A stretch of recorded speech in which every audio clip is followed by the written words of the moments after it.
नमस्कार, मी डॉक्टर धनंजय वारे. खूप वेळेला आमच्याकडे ओपीडी मध्ये पेशंट येतात, सांगतात की मला छातीमध्ये धडधड होते, काही आजार असेल तर शोधा. आज या धडधडीबद्दल जाणून घेऊया.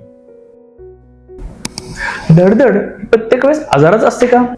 समजा एक गृहिणी तव्यावर पोळी भाजते आणि त्या गरम तव्यावर त्या गृहिणीचा हात पडला तर काय होतं?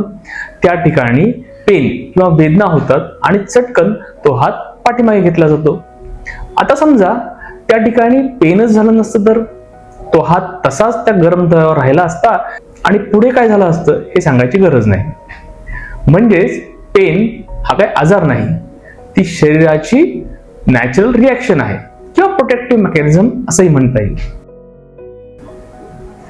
त्याचप्रमाणे धडधड हे पण काही प्रत्येक वेळेस आजार नसतो, ती एक प्रतिक्षिप्त क्रिया आहे, रिॲक्शन आहे काही घटनांना, ज्या घटनांमध्ये हृदयाचे ठोके वाढतात आणि ठोके वाढल्यामुळे पेशंटला वाटतं की आपल्या शरीरामध्ये धडधड होते. उदाहरणादाखल द्यायचं झालं तर आपण धावपळ करून कुठून आलो, आपल्याला मानसिक ताण आहे किंवा मेंटल टेन्शन आहे, प्रेग्नन्सी आहे, अशा फिजिओलॉजिकल गोष्टींमध्ये हृदयाचे ठोके नॅचरली वाढतात आणि पेशंट त्याला धडधड म्हणतो. अशा धडधडीला उपचारांची गरज नसते.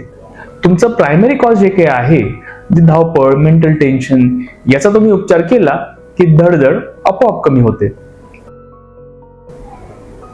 आता धडधड हा आजार असू शकतो का?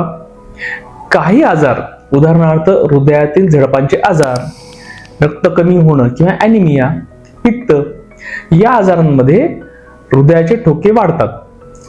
ते ठोके जेव्हा वाढतात त्यावेळेस पेशंटला या आजारांच्या लक्षणांसोबत धडधडही जाणवते. जेव्हा या आजारांचा इलाज केला जातो, उदाहरणार्थ पित्तशामक औषधं घेतली जातात, हृदयाच्या झडपांची बदली केली जाते, त्यावेळेस हे आजार आपोआप नाहीसे होतात आणि त्यामुळे होणारी धडधड ही नाहीसे होते. या धडधडीला आपण आजार न म्हणता लक्षण किंवा सिम्पटम म्हणणं जास्त संयुक्तिक ठरेल. मग धडधड हा प्रायमरीली कुठला आजार असू शकतो का? तर आपल्या हृदयामध्ये जशा रक्तवाहिनी आणि स्नायू असतात तसेच इलेक्ट्रिकल सर्किट सुद्धा असतं. आपल्या घरामध्ये समजा एका बल्ब किंवा ट्यूबला सप्लाय करणाऱ्या वायरमध्ये गडबड झाली तर तिथली ट्यूब किंवा बल्ब केव्हा केव्हा चालू बंद होते, ज्याला आपण फडफड करणं म्हणतो.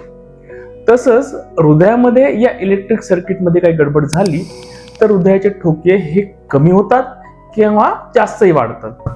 त्याला आम्ही आमच्या वैद्यकीय भाषेत अरिथमिया म्हणतो. अशा वेळेस ही धडधड कंट्रोलमध्ये ठेवण्यासाठी औषधं घ्यावी लागतात किंवा अँजिओग्राफी सदृश्य तपासणी आणि उपचार, ज्याला इलेक्ट्रोफिजिओलॉजिकल स्टडी अँड ॲब्लेशन असं म्हणतो, त्याद्वारे हे जे इलेक्ट्रिक सर्किट बिघडलेलं आहे त्याला रिपेअर करावं लागतं. अशा धडधडीला तुम्ही आजार म्हणू शकता, ज्यावर इलाज केला की तुमचे धडधड ही आपोआप कमी होते. थोडक्यात तुम्हाला होणारी धडधड हे काय प्रत्येक वेळेस आजार नसते, ती कधी नॅचरल रिॲक्शन असू शकते, कधी ते एखाद्या आजाराचं लक्षणही असू शकतं आणि कधी कधी ते स्वतः एक आजारही असू शकते. आशा आहे धडधडीमुळे तुमच्या हृदयात होणारी धडधड या व्हिडिओमुळे नाहीशी झाली असेल. काही शंका असतील तर नक्कीच तज्ञांचा सल्ला घ्या. धन्यवाद.